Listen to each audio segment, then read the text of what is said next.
So we're going to make a new file, but we're going to put this horizontal or landscape, not vertical.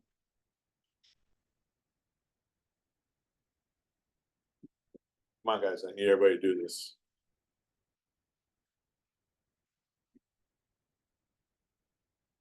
Oh, landscape. Yes, sir.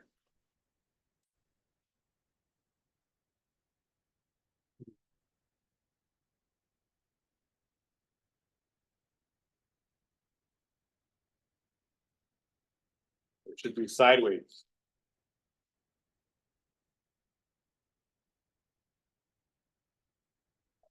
Huh? It didn't change. 8.5 by 11, but it's 11 by 8.5.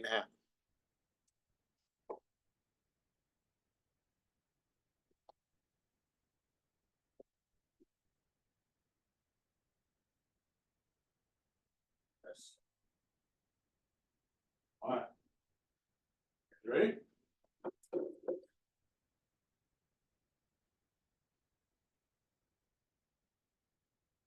There are other ways to do what I'm going to do, but this is more visual and makes more sense.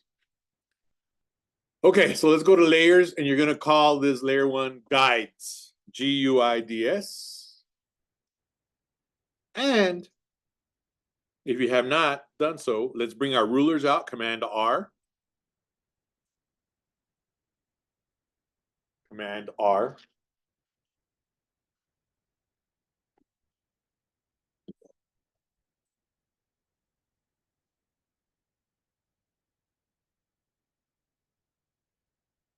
Guides.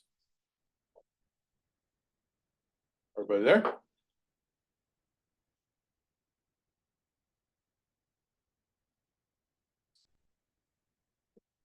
All right, so we're going to get our shape tool, the rectangle, and I want you to do a red fill, no stroke. Red fill, no stroke.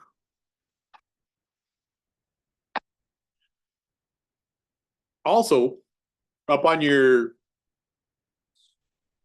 view, make sure Smart Guides is on. Smart Guides.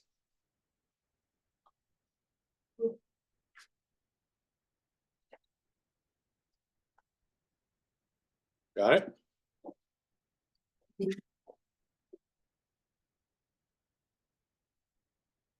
Okay.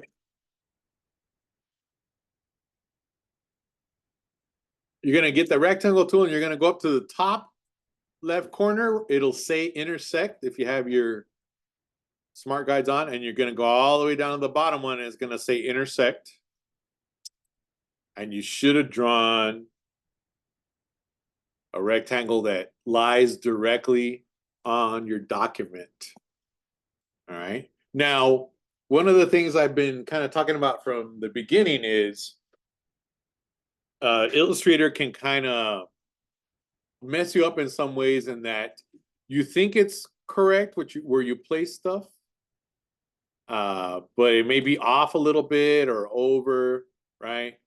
And when you're zoomed out, in other words, far away, the accuracy is kind of lost, and I'll be showing you guys that as we go forward. So I always recommend you zoom in and check stuff, right? And you become more of a professional using Illustrator.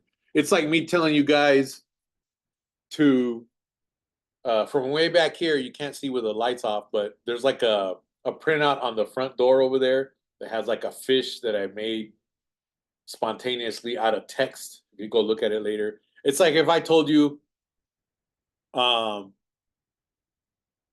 trace it from back here or modify it from back here, you're not going to be able to see the details, right?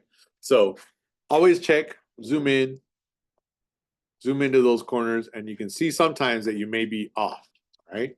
But for the most part, I think I'm pretty much on this one, right? Use that space bar, make sure it's on there. Okay.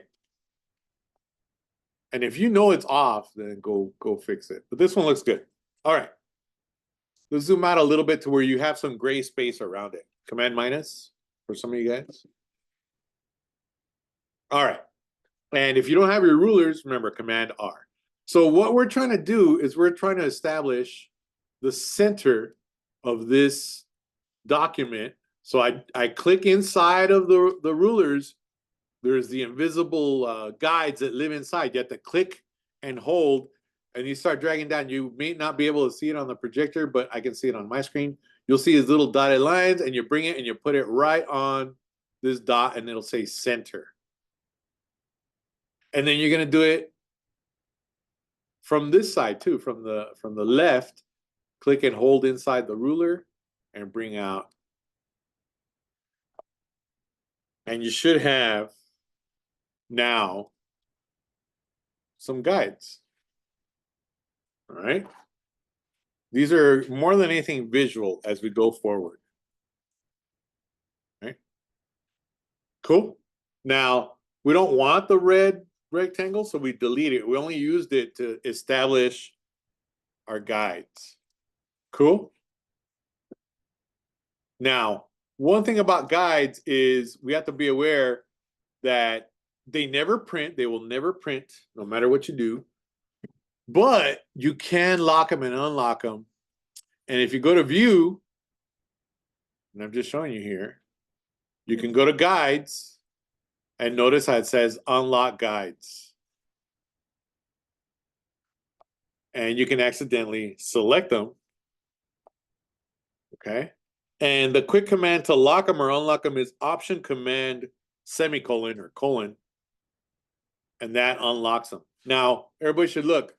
The problem with having them unlocked is you can accidentally, and using all the skills that you have in Illustrator, do a Command D, say you're copying other stuff, and you accidentally copy all the guides. You see them? You don't want that to happen, right? So I'm going to go back in time in mine, Command Z, and I'm going to make sure they're locked. Option Command colon or semicolon, right? It's also up here under View, Guides, right? I rarely ever unlock them unless I'm doing something where I'm doing variations of something and I want all of them to have the same guides, all right? Now, the other thing I have not shown you guys, some of you guys may know this already, is Illustrator can actually have more than one document in it. So you could technically say, oh, I'm going to do pages of a calendar I'm designing, right? How do we do that? We're not necessarily going to do it. I'm just showing you. If you guys do anything on your own, right down here on the toolbar, there's this little, it looks like a little paper with a folded edge and a little thing. That is our document setup. And if you click on that, notice how your document becomes activated. And if you were to hold this down and hold down Option and Shift, just like if it was an object or a shape, now I have two artboards. Okay. And say you were to save a PDF from this, you'd have multiple pages in a PDF. All right. So let's go back. I don't want you to have two. I just wanted to show you that you can add artboards, right? But we just want one.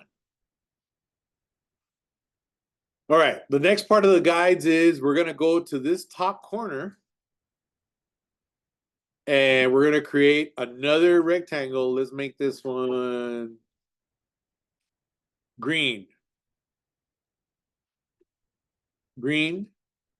Rectangle tool, click once. 0.25 by 0.25. That is 1/4 of an inch. 0.25, 0.25, green. Make sure there's no stroke because that'll throw off your measurements.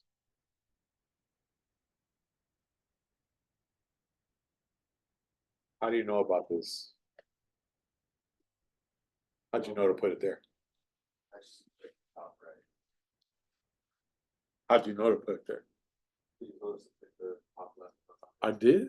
Oh, wow. Okay. Smart. Matias is smart. Okay. Now move it into place and it snaps in there. Now check this out. I'm going to prove it to you. I'm not lying. So say I did it like this. And I go like this. And I say, oh, there it is, perfect right there. Right? But then I zoom in, look how off I am. You see what I mean? Be accurate. Be on top of Illustrator. All right. So right there, you guys see it? Top corner. Guess what we're going to do? Guides. Click right there. Bring a guide out to the right of it. Oops, I missed it. Command Z. Bring a guide out from the top down. Boom. Now I got guides on the outside. These are my bleeds for my card. Now I'm going to bring that guy down here. And I'm going to do the same down in the bottom. Opposite. Right here. Oh, dang it. Right there. It'll say intersect. Guess what? Guide to the left. And see, if you drag it right onto the edge of it, it kind of almost feels like it snaps. Cool. All right. So now we've got this outside edge, right? And then the last part, we're going to take that same little square and we're going to bring it up to the middle of our document. And right here,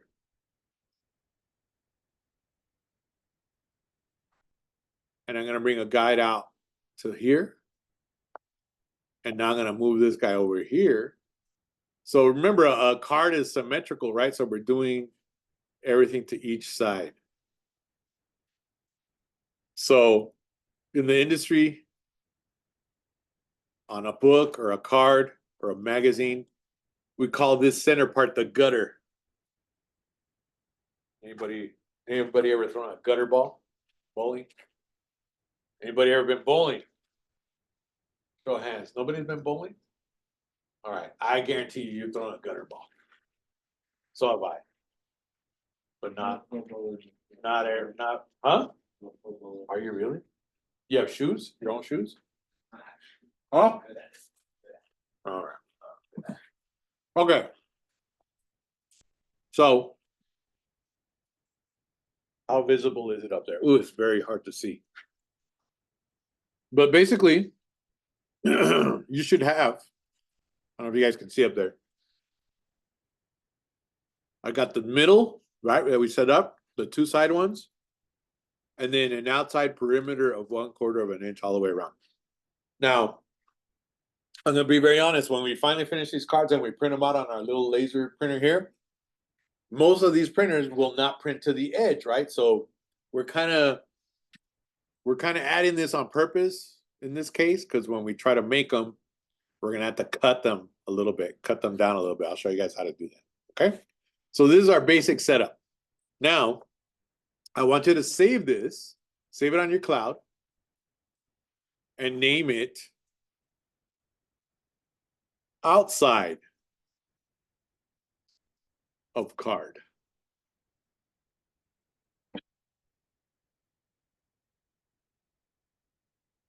Outside of card.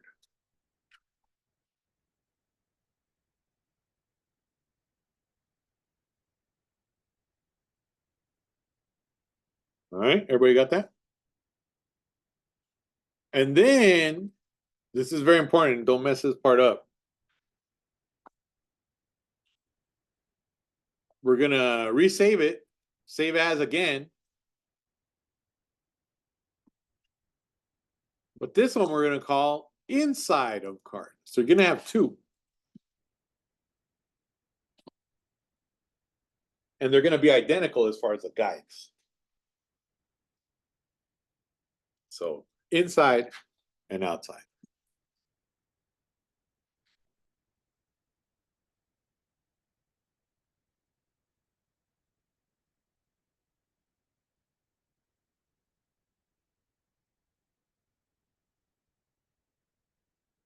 You ready? Okay. So it should be inside and outside. Now close both and reopen the outside. It's very important that you have the outside. So we should have two files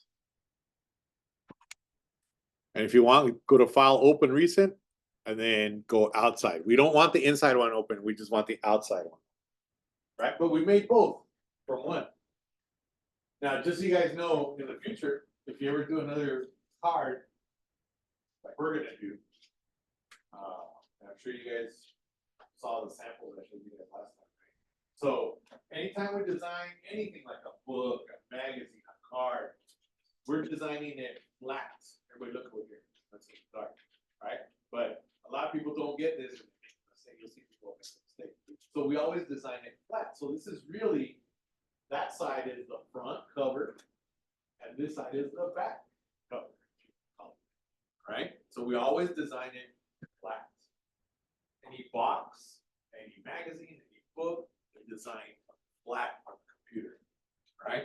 Don't be that person that just does this front panel on it its own document. That's not the way to do it. You can do it that way. Maybe you've seen people do it that way, but that's not the way.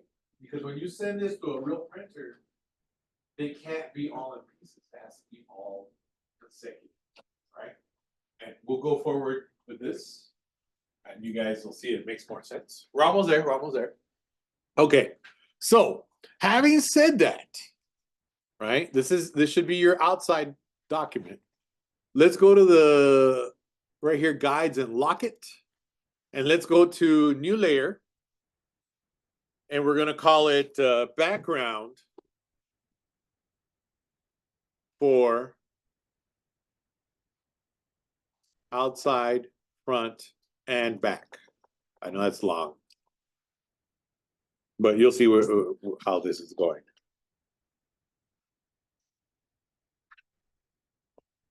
Anyone ever hungry right after they've eaten?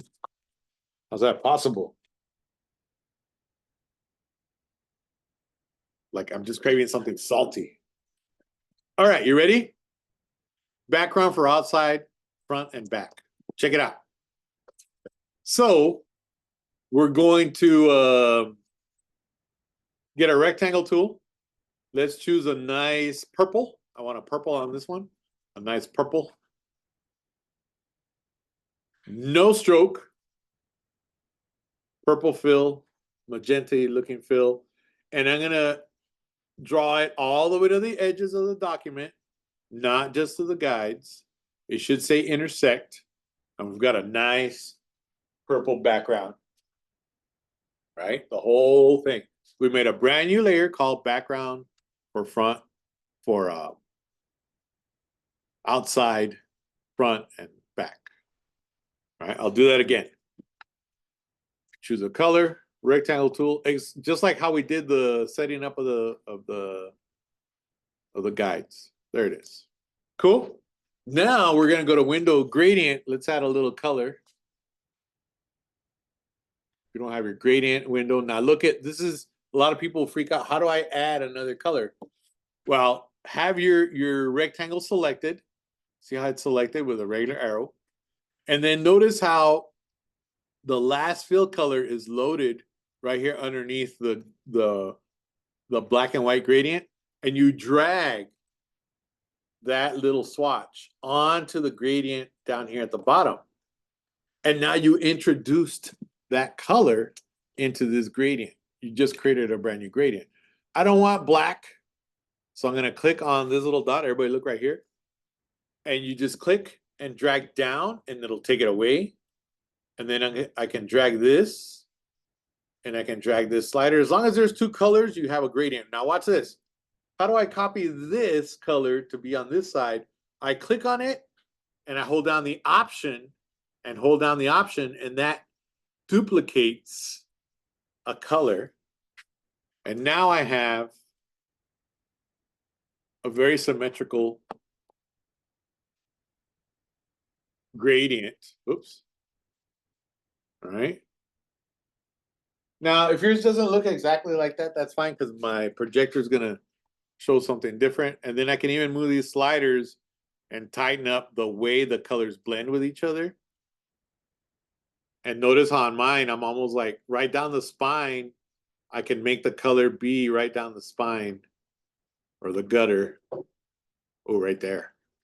It's kind of hard to see up on screen, but you get the idea, right?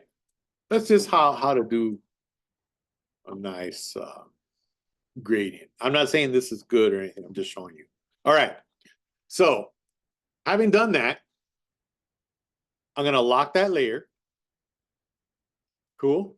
I'm going to make a new layer and call it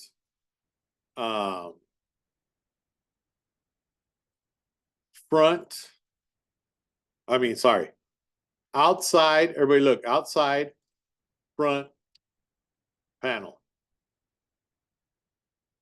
Outside front panel. Everybody there?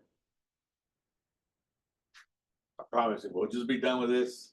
I'll let you guys work. I'm tired too. It's one of those days. The afternoon's tough. Outside front panel. Everybody got it? Now check this out. The first thing we're going to do is I'm going to get the type tool and I'm going to click right here. Just click a line of type and I'm going to call it front panel or front cover panel. Anything to remind you this is the front of the card. And I like to just leave it out here in the gray. It could be just front cover panel, front panel, whatever makes you remember this is the front, right? It's like the front of a book and it's the front of our card. Cool. Now, say that I'm putting my card together. Remember I told you guys I'm going to do my vintage lightsaber that's really just a flashlight, right? Say that you have your photo of your object already, everybody watching, and you're going to put it on the front.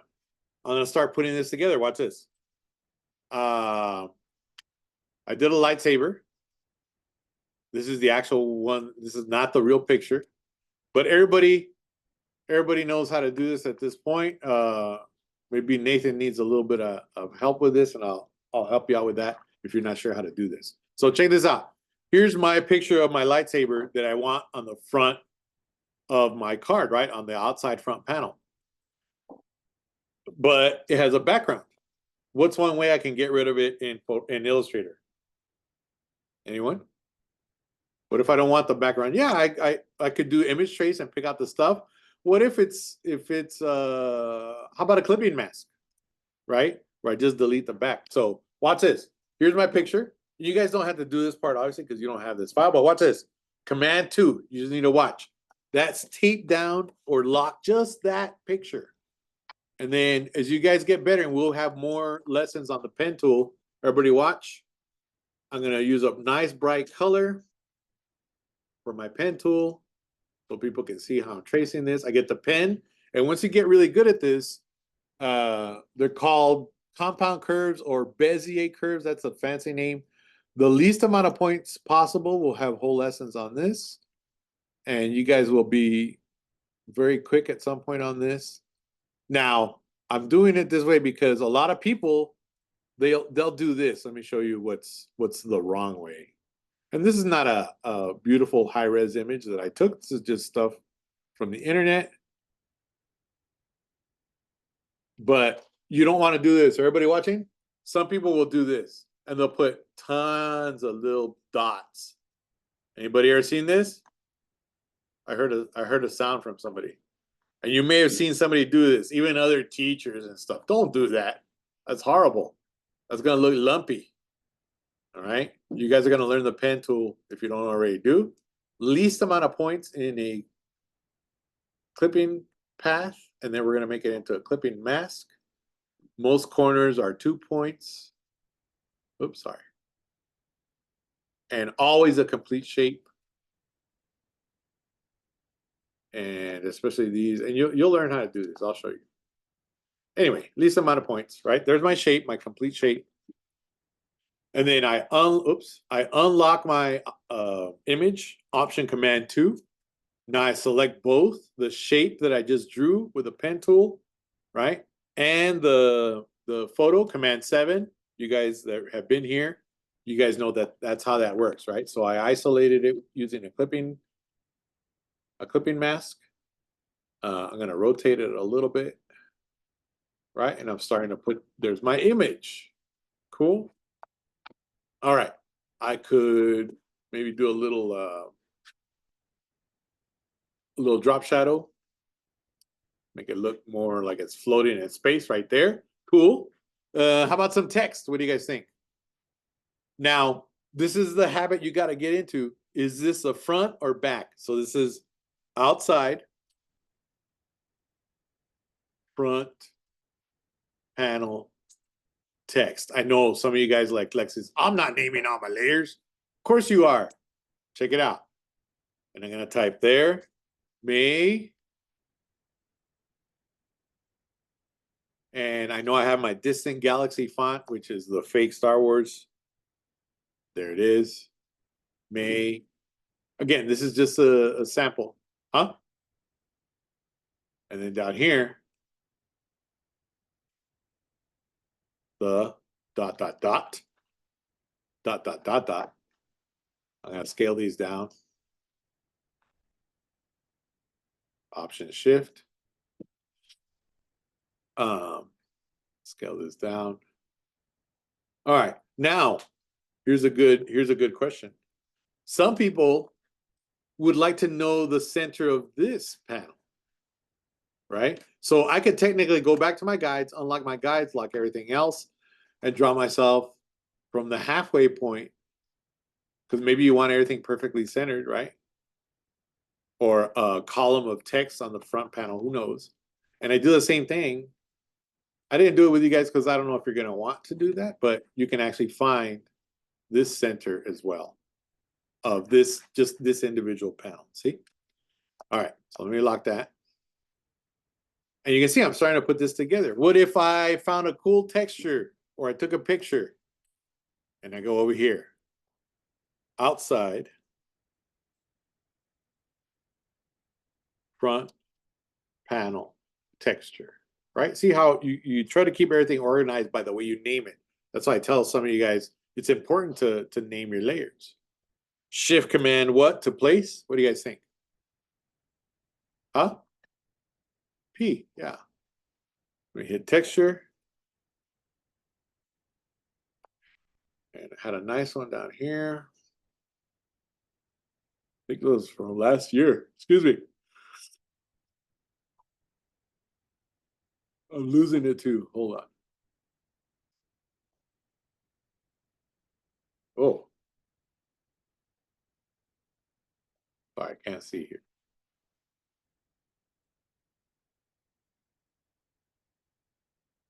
There was a metal one. What the heck? Hold on. Brushed? Was it brushed? Sorry, I'll find it. It's fine. Okay, I know it was metal. There it is. Dark rusty metal. I got that one from the internet. It is a good quality one. And I'll show you guys that website in a bit. And then I click and hold and drag. I need it to be at least the width of that panel, right? Now watch this. I'm going to send my background all the way down to the bottom, even under my guides. There's my texture, right? Now the texture, I can go to transparency.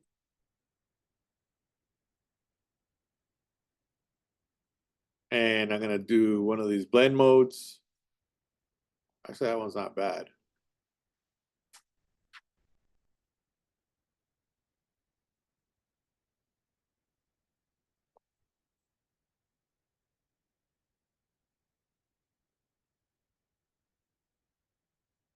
All right. And then I can do some of these blend modes. Oh, kind of like that one. Screen, color dodge, right? You just play around with these. Oh, that one's nice. I like this one. Hard light. Looks very scratchy, very nice. Now, how would I hide this stuff? Now, remember, we're in graphic design. Don't be that person that stretches it to fit. Don't do that. Don't do that. You're not doing that anymore. All right. And if you had a teacher show you to do that, don't do that. We know how to do clipping masks, right? It's very simple. You draw the shape of this front panel, right?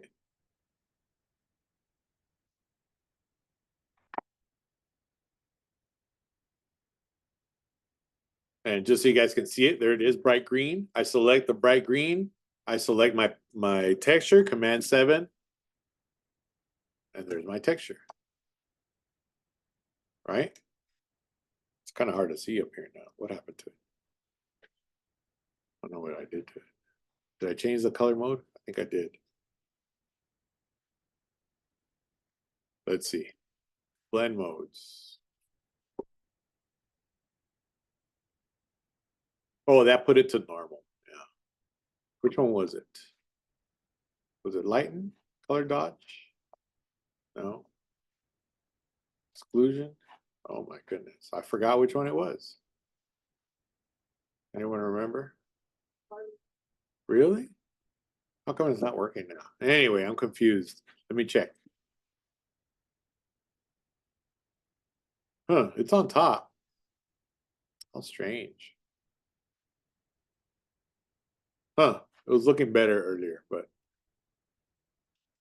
it's because of the gradient. What if I bring it? It's really weird. Okay.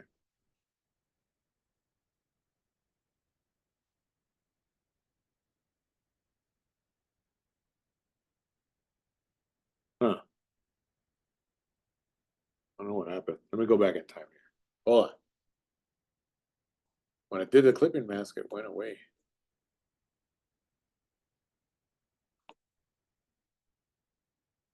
That's what I wanted there. Huh. Lighten.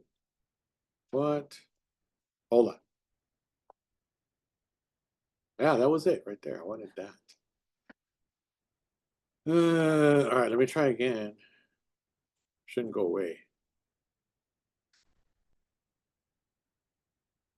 That's on the right layer. Oh, there he goes. That's weird. So now it worked. Okay. So we've got that. And you can see my my card is starting to take shape, right? This is depending on your design, right? And of course I could do more to the text, which I'm going to ask you guys to do, right? And then the back could be something totally different. You could have the texture on both sides. It doesn't matter. Now, check out the back. So that's outside front. See how they all say outside front? Outside front something, outside front. Okay. So now, new layer, outside. I want everybody to type this. This one you are going to do with me. Outside, back, UPC code.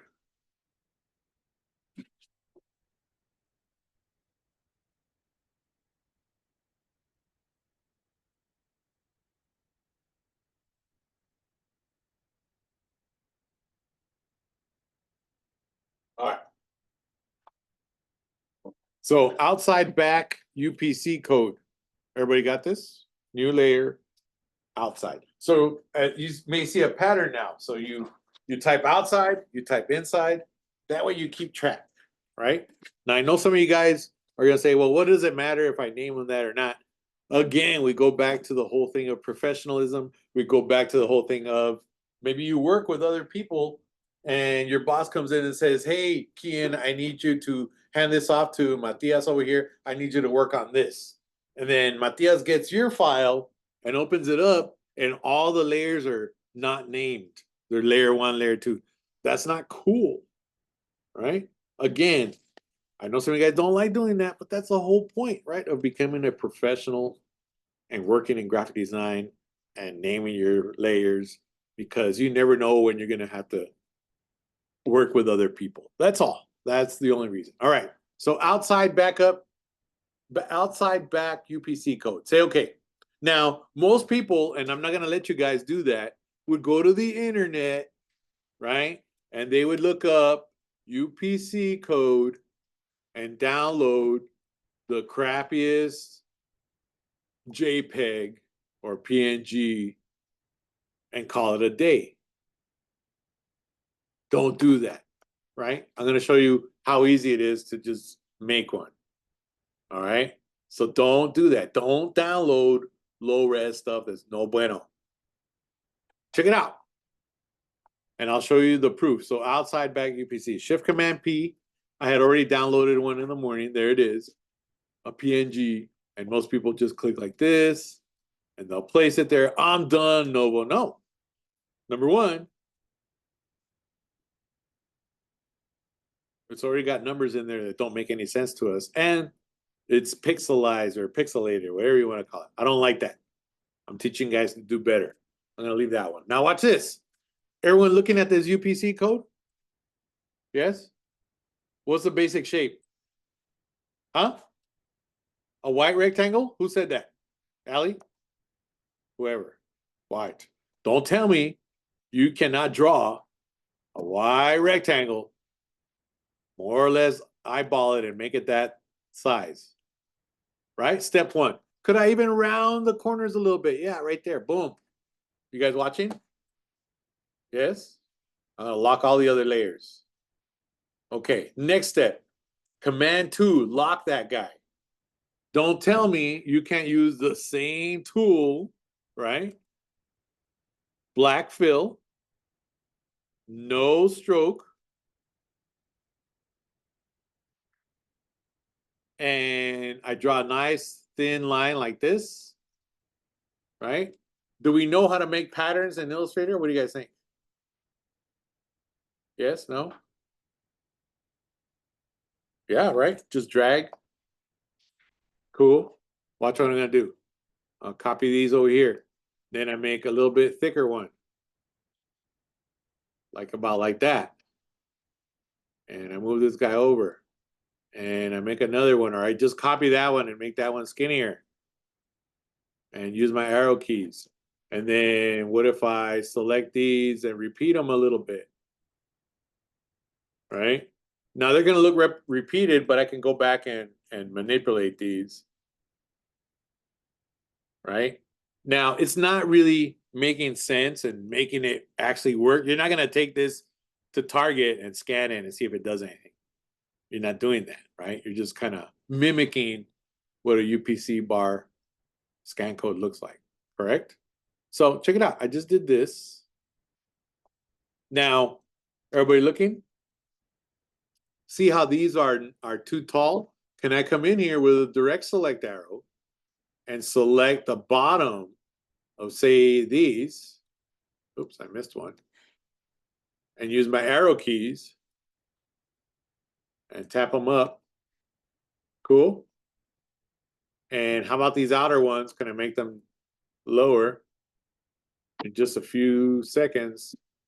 And there's my UPC code. And for your card, when you get to this point, I'm going to have you guys put a special date for whatever reason. Watch this. I'm going to click here. I'm going to lock those, Command 2. I'm going to get the type tool. I'm going to click right down here. I'm going to type 009 space.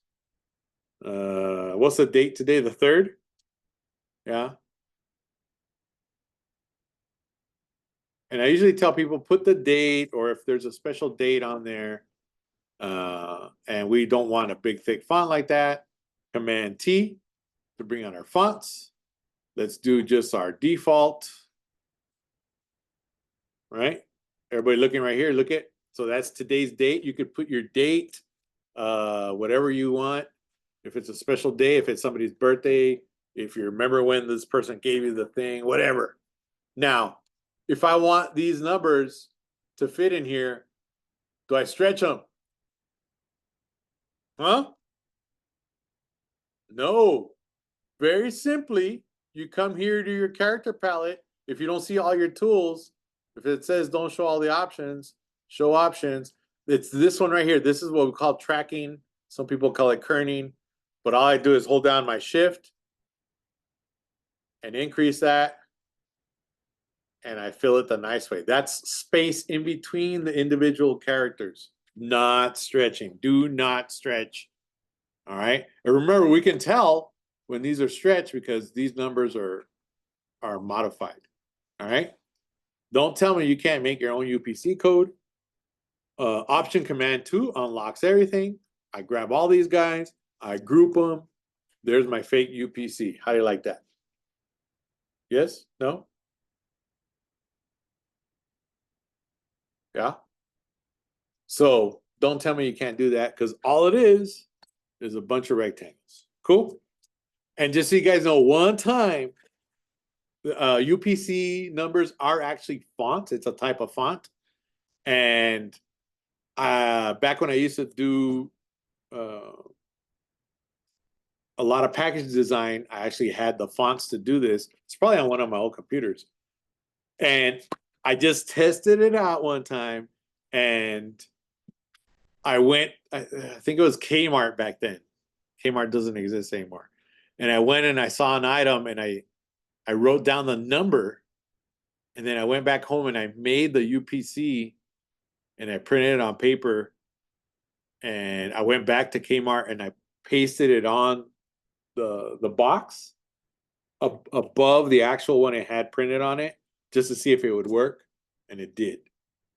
All right. So technically you could, change the price of something, I guess, if you were so